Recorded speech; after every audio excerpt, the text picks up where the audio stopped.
Are you not?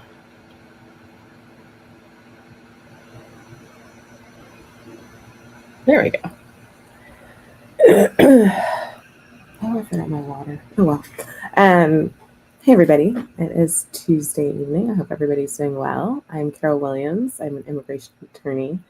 I am the managing attorney at Williams Immigration, and I'm a former USCIS Adjudications Officer for policy issues out of I used to work in headquarters up in DC. Now I have an immigration law firm where I help companies and families sort their way through our U.S. immigration system. So I wanted to come on tonight to give you guys some updates and also answer some questions that you may have. So let me dive in. So if you have filed an employment-based green card, categories EB1, 2, and 3 have met their limit, and so what that means is until the end of the fiscal year, which is the end of this month, the end of September, no more employment-based green cards will get approved. In categories 1, 2, preference categories 1, 2, and 3. So the Immigration Service will be processing the I-140s. I had that question earlier today from someone. So they will be processing the I-140s, but they will not be processing the 485s, and they won't be processing. They won't be doing consular processing over at the consulates. So if you have had your 45 interview, if for some reason they called you in for an interview for your case and you didn't get the approval yet, you're not going to get it until at least the earliest October 1. So just keep that in mind. So the government has a limit to the number of green cards that they can issue, whether they're family-based green cards and employment-based green cards every fiscal year. So for the employment-based green cards, they have reached their limit for the year, or for the fiscal year, I should say. And the fiscal year runs from October 1 to the end of the following September.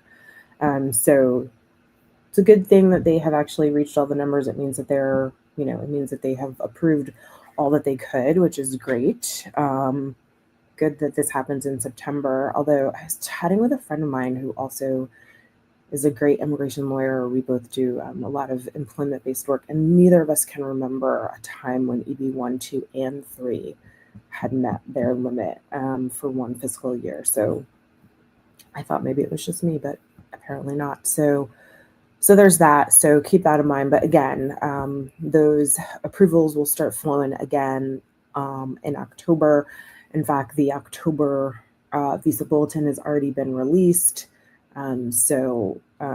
That is certainly helping up at least my office. And I know other immigration attorneys are using the October bulletin to help plan and strategize for our clients. So that is a good thing. There's an article out there that is talking about the government may be adding an essay portion to the U.S. citizenship application. I haven't seen anything official yet. I certainly haven't seen a proposed rule on that yet, but I just thought I would put that out there. So if the thought of writing an essay freaks you out and you thought you were done with school and you qualify for U.S. citizenship, if you want U.S. citizenship, now may be the time to apply. So we'll see. I'll keep you guys updated on that. I don't have anything really official on that. Nothing from the government, but they have. There's an article out there from a news source, and figured I would let y'all know about that. And then I wanted to, as usual, hop on and answer any questions that y'all have after I gave you a few timely updates. Oh, the other update, October 28th, big day in immigration world for folks that are filing anything with USCIS. USCIS on that day will start to only take credit cards for applications that are being filed. So no more checks, no more money orders, no more paper in terms of the payment method. So we'll all have to print out the credit card form, fill it out, and then send that in with your application. So if anything is being filed after October 28th, it's going to have to be filed using the credit card form. Usually, not always, when there is such a massive shift, there's kind of a grace period where USCIS will say, all right, we get it. They're just being a little slow to, hop on board with us on this new initiative. So usually, although not always, there's a little bit of a grace period. So if you file something, maybe on the 28th and it gets around the 29th, I don't know whether or not they're going to accept it if you file it with a check and it's received on October 29th. And then they may send it back to you. I don't know. But in the past, they've been okay about giving us a little bit of grace. But this is why I'm mentioning it. This is why I'm mentioning it now, early on, so that we can put it on our calendars and just really keep that in mind. Because after a while, there will be no grace period if they even offer us one at all. So let me kind of dive into some of these questions. Let me see here. Let me scroll back up a little bit.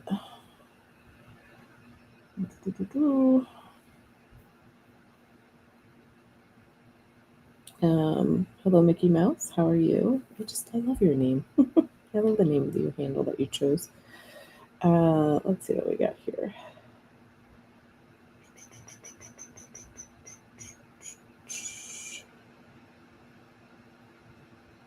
I get sent home because the doctor didn't sign my physical paperwork.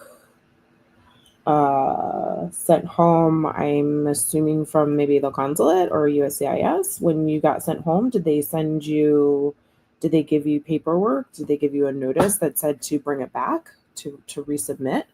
I have seen that happen before if an officer just needs something really quickly. And really, you have no control over the doctor not signing your physical. So honestly, I don't think that's something that should be held against you. That's squarely outside of your doing. The doctor has to sign it. And then either if you're outside of the US, some consulates will accept the medical information, the medical form, electronically submitted to the consulate.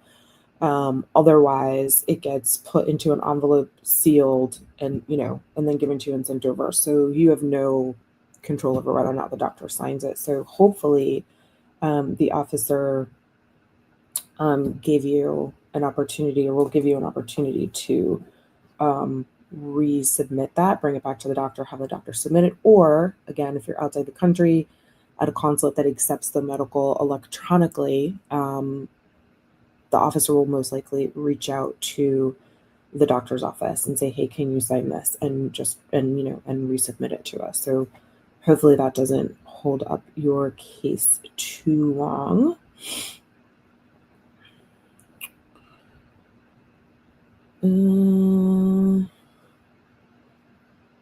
Let me see here. There's a new August 15th memo. I heard it's more so if you owe more than 10K in taxes. I feel like that is maybe the middle of a question.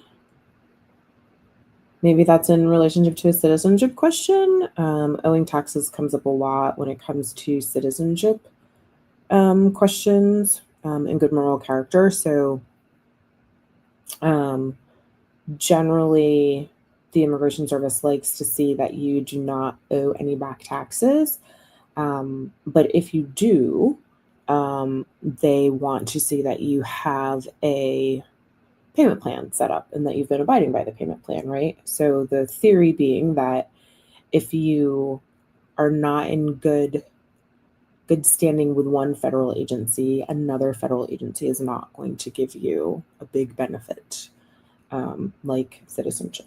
So if you owe taxes, I would work with your tax professional, your accountant, to get on a payment plan if you're not already on one. But, get yourself to a place where you are in good standing with the taxing authority, with IRS.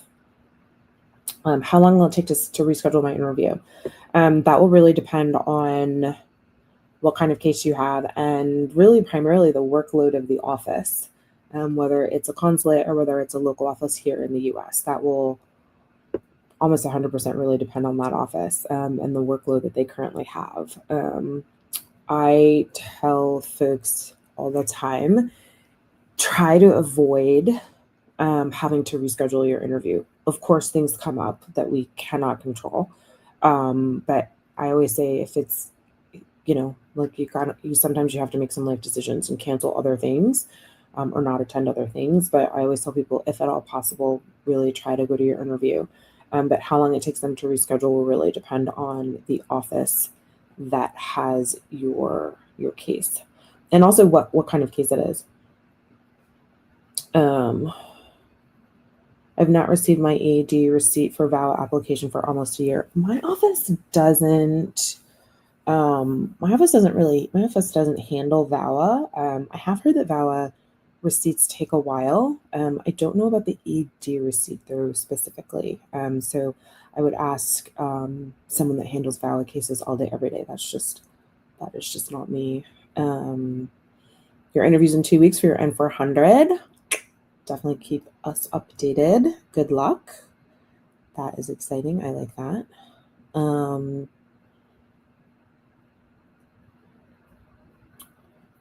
Yes, if you are already on a payment plan, bring proof that you have paid. You can actually, if you don't have an IRS account set up, you can set up an IRS account and you can print off your payments that you have made. So I like for people to bring that with them to their interview.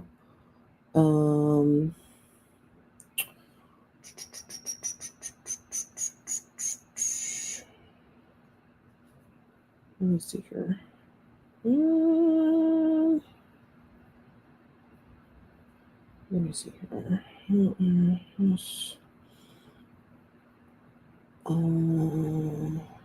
Any tips for EB3 visas? What is you? I mean, do you have like a specific question on EB3s? Like I could talk about EB3s all day. EB3 is EB3 is an employment-based green card category, and it is for, I should say, individuals that have a bachelor's degree or I should say when the job requires a bachelor's degree or less education and experience. And that's when the employer will sponsor your green card. EB3 is a 3-part application. The first part is what we call a perm application, where we work with Department of Labor and we advertise for the position, and Department of Labor tells us what the minimum wage has to be for the position. Once the green card is approved, then we start with USCIS. Once we're done with DOL, then we move to USCIS. We file the I-140. And that is when we show the Immigration Service that the employer can pay the salary, essentially that the business is healthy enough financially to pay the salary. And it is also the time when USCIS ensures that the beneficiary, the intending immigrant, meets the minimum requirements that were told to the Department of Labor. And then once that application is approved, then we move to the adjustment of status or consular processing, and that is where the Immigration Service does all the background checks on the beneficiary. For many countries, there's a waiting period between step 2 and step 3, and that is based on the visa bulletin. That is what an EB3 is. If you got sort of specific questions about sort of maybe the processing of EB3, tips for EB3s, EB3s take a while. So it's, I mean, a lot. I'm looking at the visa bulletin now for EB3s for October, for the beginning of the fiscal year. It looks like we've seen some movement. although I don't have September up in front of me, but the dates don't look terrible. Although my version of terrible and your version of terrible, maybe different. But all worldwide chargeability EB3s we're looking at right now, in October, they'll start processing cases that were filed where the perm was filed before April 1st, 2023. And then for other workers, which is also part of EB3, July 15th, 2021. So, yeah, so those are kind of what I got for you for now on EB3s, unless you have, sort of a super specific kind of processing type question for EB3s. We've got some VAWA questions in here. My office doesn't handle VAWA, so I am definitely not the best person to ask a VAWA question of.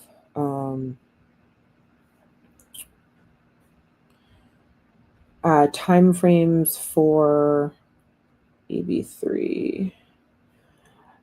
So we just I just went over the processing as of October. As of right now, EB3 has reached its limit. So no EB3 green card applications will be approved for the remainder of September.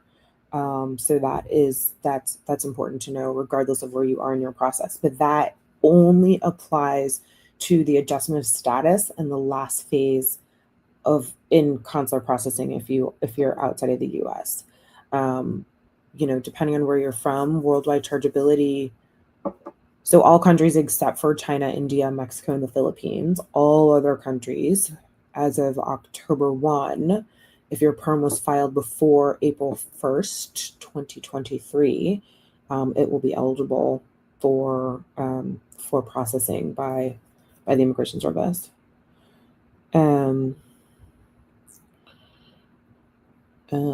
Mickey Mouse, I appreciate it. I'm glad you found that helpful. Please come back and let me know what happens. As you know, I see you on here often. I like to celebrate wins, even if it has zero to do with my firm. So I think wins are important to celebrate. Let's see here. So if I get my EB3 green card approved, can I petition for my DACA husband if he has an advanced parole? Or do I need to be a citizen? So there are categories of who can sponsor whom. Let's see here. So if you are a green card holder, just kidding. I need to scroll up further. There we go. If you are a green card holder, you can sponsor your spouse. That is an F1.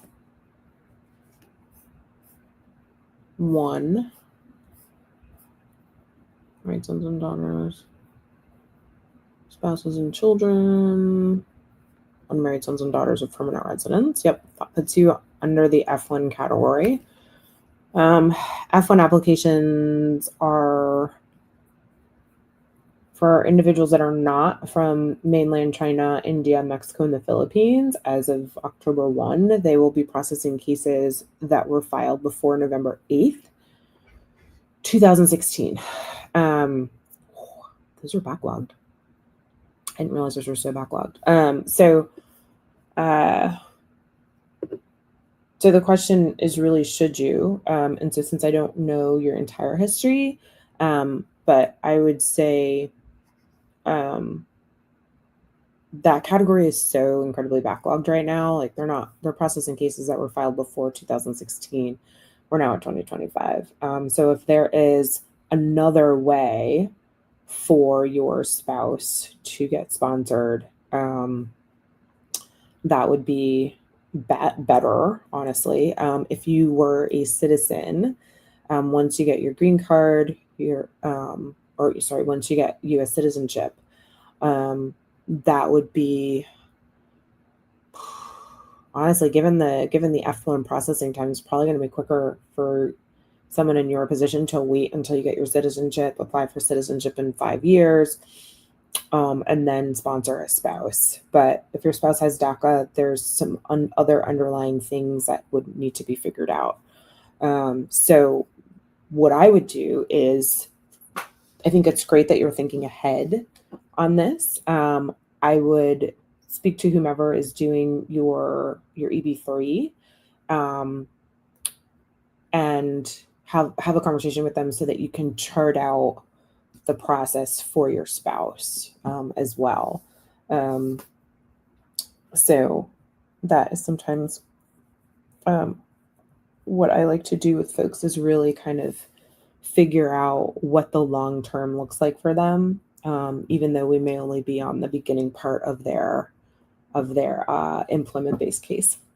But yeah, I would sit down. And and if your company's lawyers won't do it, then you can certainly sit down with another lawyer and chart out what that would look like. Given that your spouse is on DACA, because there's some really key things that need to be determined in order to chart that forward. But I think it's great that you're trying to figure that out now. I heard the approximate time for oath of allegiance after the interview is between 2 to 4 weeks. That completely depends on the office. That completely depends on the local office. The other big thing it depends on, which a lot of people don't realize, is that it depends on whether or not you're changing your name. Through a U.S. citizenship application, you can change your name. There's questions in the citizenship application that ask you that. If you want to change your name, that has to be done in federal court. That has to be done in court, sorry. So oftentimes when people want to do that, their oath ceremony takes longer because they have to get enough people that want to change their name so that they can all go and do the swearing in and the name change and all that stuff at the same time. I had a client that wanted to do that and did it. And luckily it only took a couple of weeks. They had, he was sort of on the tail end of them getting enough people. But if you're on the front end and they don't have enough people, then you've got to wait for however, whatever that magical number is. And I suspect that number is different for each local office and for each, because they're working with different courthouses across the country. I recently have had clients that they've had their interview and they've gotten sworn in on the same day. So again, it completely depends on the workload of that local office. So 2 to 4 weeks could be totally fine. You could get offered to be sworn in that same day. So really, that's really dependent upon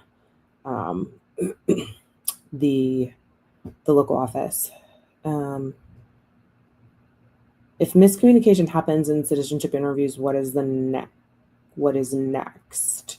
I'm not quite sure what kind of miscommunication. But if I don't know what you mean. I don't know what you mean by miscommunication. Like, do you think you said something that wasn't true, or you got confused? You didn't quite understand a question? I'm not quite sure what you mean by miscommunication. What I always tell people is, you don't have to feel the need to like immediately answer a question. You can take a pause, take a breath, slow down, hear the question in your head, process it, and then give your answer, as opposed to just sort of, spitting out an answer. If you think your answer was what you wanted to say and you think the officer misunderstood you based on something that they said, you can always clarify what you said right then and there. Think of the interview as a conversation. If you think you misunderstood and therefore answered based on your misunderstanding, or you think you answered well and they misunderstood, you can right then and there is when really the best time to clarify. If if the interview is passed, it really depends on what you think was not clear, and that would kind of depend on then how we might go about fixing it or addressing it with the agency. I'm a citizen, filed for my husband's I-130 in February 2024, but not approved yet. We landed in Vermont. My first thing would be to look at the USCIS website and see if your case is outside of processing times. And I-130s they were taking about a year, to be honest with you. So I don't know if you filed just the I-130. I don't know if you filed the I-130 and the 45 together, but I-130s at one point, not like kind of last year, were taking about a year. So you're obviously over that now, but I would check the USCIS website and see if you are over processing time. If you are, I would ping USCIS and be like, hi, what's happening? Can you give me a status? And they get pinged like that all the time. They will absolutely tell you if they think your case is within current processing times, and they, and they'll be very forthcoming about telling you that.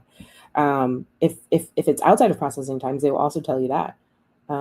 Part of the website, actually, before I say that, let me see if it's here, because they've made some changes.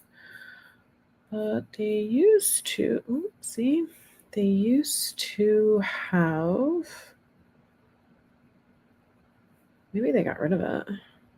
They used to have a part on the website. Let me put this in here real quick. They used to have a part on the website that would tell, where you could put in the date. What do you mean select category? Why won't you let me select category? No, this is rude. Hold on. Get processing time. Hold on. Let me see here.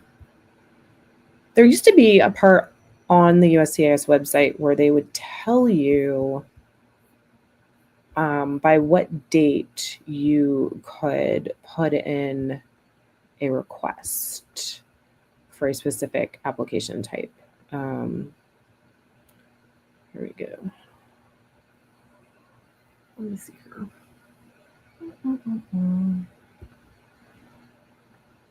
I'm just putting in something random, but I just want to see if it's here.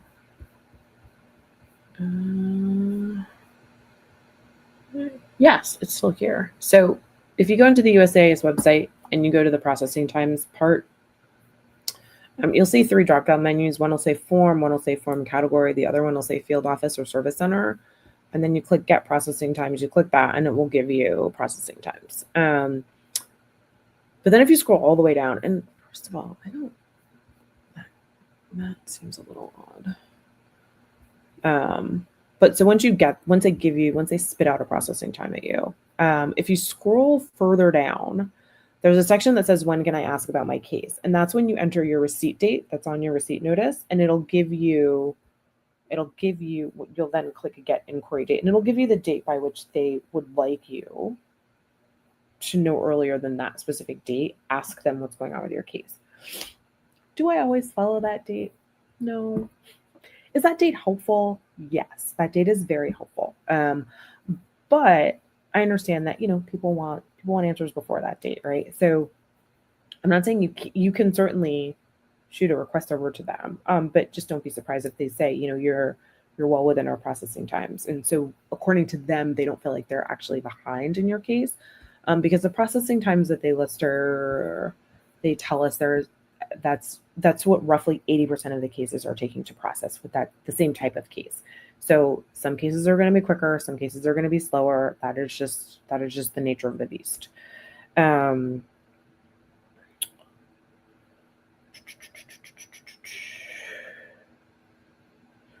After the interview, they put my case in administrative processing. What should I do? So administrative processing is, it's not pleasant. They don't really tell us why a case is in administrative processing. They don't tell us what they're trying to figure out. Sometimes if a case has been in administrative processing too long, sometimes the best course of action is to go to federal court and ask a federal judge to have the Immigration Service or to have a consulate make a decision. But to be clear, going to federal court does not have the federal judge tell USCIS what to decide. It just tells them to make a decision. But that often will push them to make a decision. So, your case is in administrative processing. Honestly, without looking at what was filed, I can't even fathom why it's there. Sometimes, we suspect maybe there's a similar name or the same name as someone who may be on their list of people to look out for. Who knows? Who knows? We don't really get a whole lot of info about administrative processing. I have colleagues that do a lot of administrative processing cases, and that is kind of one of their big pet peeves, is that the government doesn't really tell you why it's an administrative processing. And it's been years since my office has handled a case that's been in administrative processing. 135 days after the interview, what should I do? 30, 60, that's 3 months. So I don't know I don't know the office. I don't know the workload. I would go online first and look at what's the current processing time. Are you within processing times? Understand that there's no specific time frame after an interview by which an application needs to get a decision. There is work that has to be done after an interview. There's administrative work that has to be done after an interview. If as of the date of the interview, the full background check has not come in, your case isn't going to move until they have that information. So there's processing that happens after the interview. A lot of people think, oh, I've had my interview, I should get a decision right then and there or tomorrow.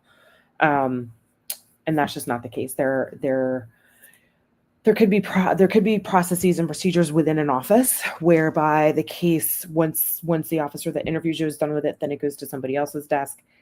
If that supervisor, or that next level of review, if that person's on vacation, they're out on sick leave, they've left the office, and their position hasn't been filled, and cases are just stacked up on their desk, there are all sorts of reasons why it could be taking that long. But 135 days, 3-ish months, not pleasant, but not horrible.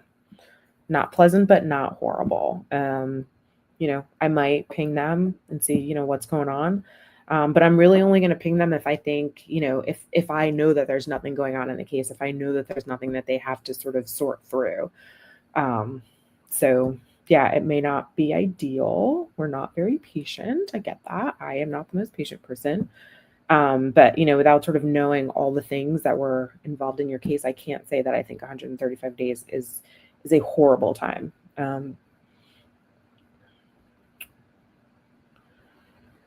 My mom is a permanent resident. Does she need to file taxes even though she's not earning anything? That is a question for an accountant. I have no idea. I have no idea. That is a full-on tax question. So I would reach out to a qualified accountant and ask them that question and see what they say. There are accountants that focus their practice on working with people that are permanent residents or non-immigrants, are not that are not U.S. citizens. That's like a massive part of their practice, and so they can tell you that like easy peasy right off the bat. But that's a full-on tax question. Hold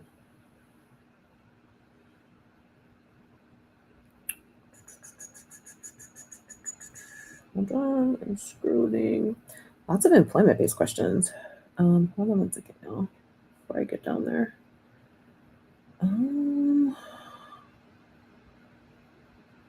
Mickey Mouse, hopefully you'll get approved, and hopefully your oath will go quickly. Pass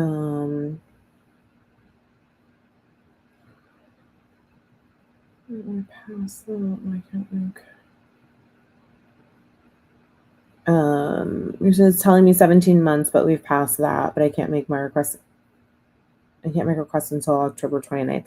So it's kind of up to you if you want to wait until October 29th or if you want to put the request in now and then make another one on October 29th.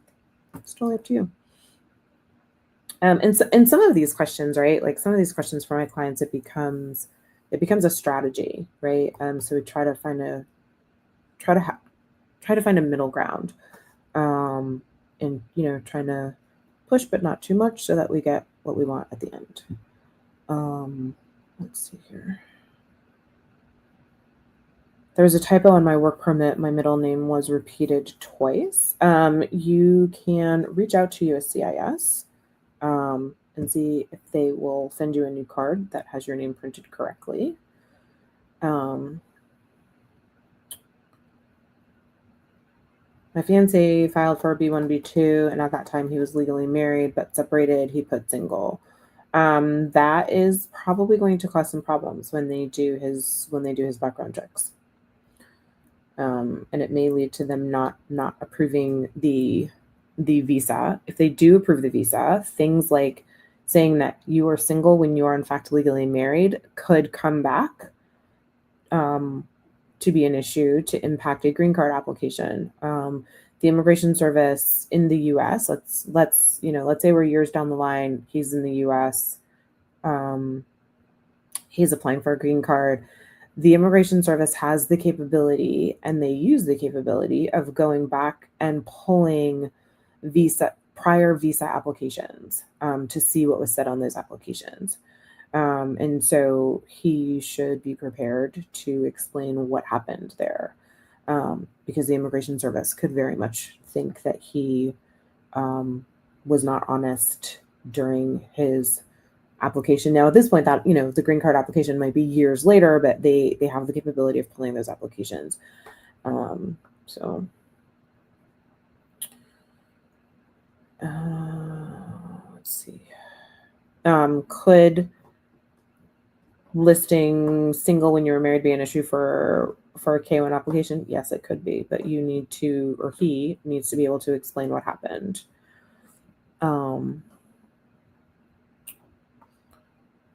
It's been 74 days. I'm done with my interview, and I'm thinking this should be, and I don't have your EAD yet. You don't have your EAD because they haven't processed it yet.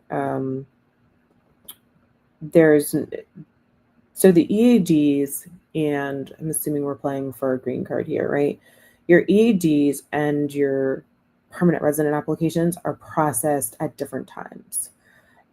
So they're not processed by the same officer at the same time. So, you're sort of looking at two very different processing times, potentially in two different offices. Let's see here. I-45 approved 21 days ago, but card hasn't been produced yet. I have no idea why. It could be, it could be a variety of reasons, right? It could just be they just haven't gotten to it yet.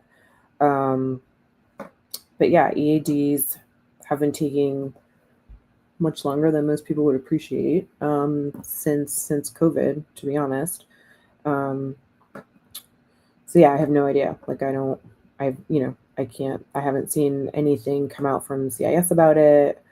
Yeah, I don't know why it's taking them a while, but honestly, a while and a long time for us on the outside is sometimes not considered a long time when you are inside the agency. There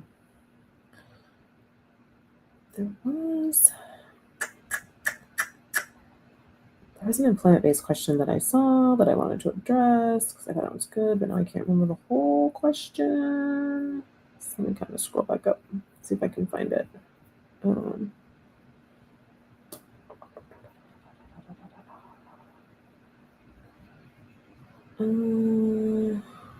I don't think I can find it. Let me scroll through these.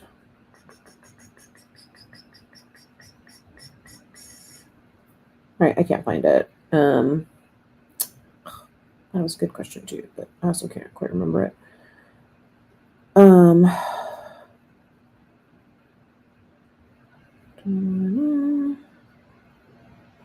What happens if I'm not able to list all of my social media accounts on or what happens if I can't remember all of my social media accounts to list them on my DS-260 form? Just be honest, right? Like if you can't remember them, you can't remember them. And if the government finds them and you haven't, and if there were ones that you couldn't remember, then the only thing you can do is tell them if it comes up that you that you don't remember, right? Like it's not like you can like make up accounts or whatever. Like you just have to go with, hey, I was honest, here's what I have. Um, you know, does that mean that no? But that doesn't, so you should always be honest, right? Period, plain and simple. Like oftentimes in immigration, the lie is worse than what you are lying about. Period. That doesn't mean that the Immigration Service is going to believe your honesty, right? So I say that as well. But there, I mean, if you don't remember, you don't remember. Like there's nothing else that you can really do about that. So it's probably not the answer that you wanted, which I understand that, but that's kind of what I got. It's been a year and you haven't received your EAD receipt, I would reach out to USCIS and see what's going on there. But it also depends on what is the underlying case. What is the underlying case type? That may be part of the reason that you may not have received a receipt notice. Do officers consider only the final conviction or the initial arrest as well? Immigration officers are going to want to see certified copies of the criminal documents from the initial charging document all the way through to the final disposition, so to the final decision. They are going to look at all of that. So they're going to look at what you were charged with. They're going to look at any plea deals that were made that may have reduced the charges, and they're going to look at the final decision. So whether or not you were convicted, whether or not it was no low pros, like they're going to look at the entire thing. And all of that will be taken into consideration. So once you sort of hand over that whole file, you can't unring that bell. Someone is saying their entire I-130 485 process from start to finish was about 8 months. Some of my cases right now are flying through. I've got I-130 485s that have been processed in about 8 or 9 months. Some of the other ones, in fact, friends and I were just talking about this today. They're seeing cases that were filed early last year that are taking much longer than cases that were filed towards the end of last year. We're not quite sure why, because it is a first in, first out process. So take that for what it's worth. But that said, there's always going to be someone that is processing faster than you. There's always going to be folks that are processing slower than you. Someone is asking what types of questions are asked during a K-1 visa interview. So a K-1 visa interview is for a fiancé. So that is when a U.S. citizen is applying for a K-1 visa for an individual, for their fiancé who's overseas. The types of questions that are asked are about your relationship. Where'd you meet? How do you know one another? What do you do? How do you stay in touch? When did you see one another last? So it's really those types of questions. How are y'all keeping your relationship together? Honestly, since you are now living in 2 separate countries. So those are the types of questions that are asked. Every officer is going to ask, sort of a slight variation of those questions. But those are the types of questions that are asked for a K-1. And we got like 1 or 2 more questions, and then I need to go and finish doing some work.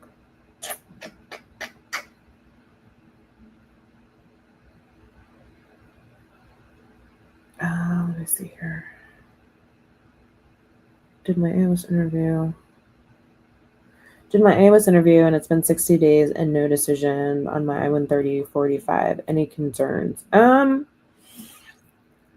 It's not that I have concerns. It depends on the workload of that particular office. And it depends on the amount of work that has to be done on the back end after the interview. So if, for instance,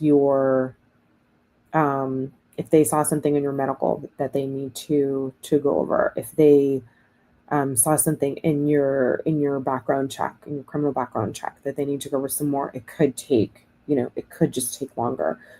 Somebody could be out of the office. The officer could be out of the office. So there's lots of reasons why a case could be taking, longer than we would like. Although, frankly, I would argue all cases probably take longer than we would like. Even when I'm doing, like a 15 business day premium processing on an employment-based case, I would like it approved the next day, right? It doesn't happen that way. But I don't know that I see any, without sort of looking at the filing, looking at the application, seeing if I could see anything that would cause them to take a while post-interview substantively. It could just be the processing time in that particular office. Some offices run quicker than others. Let's see here.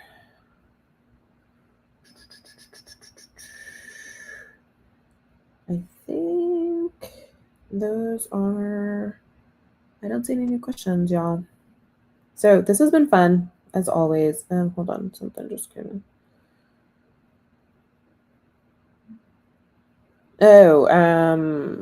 What is former USCIS Adjudications Officer? So when I worked at USCIS, my role was an adjudications officer over some policy issues when I worked out of headquarters in DC.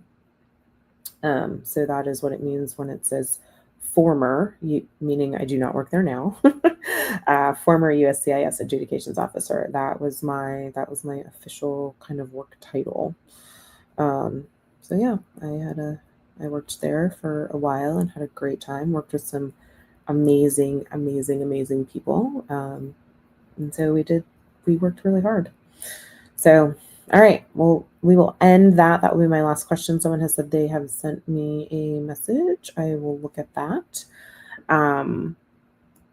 So this has been fun, guys. I will be back. Oh, well, let me look at my calendar. I think I have something to do tomorrow. I will not be going live tomorrow because I have a meeting in the evening. I will be live next on Thursday, right around 7 o'clock Eastern time. So I will give you some more updates, some more immigration updates. We will chat some more. Everybody have a great night, a great tomorrow, a great week. This is always fun. And I will chat with y'all later. All right. Talk to you. Bye, guys.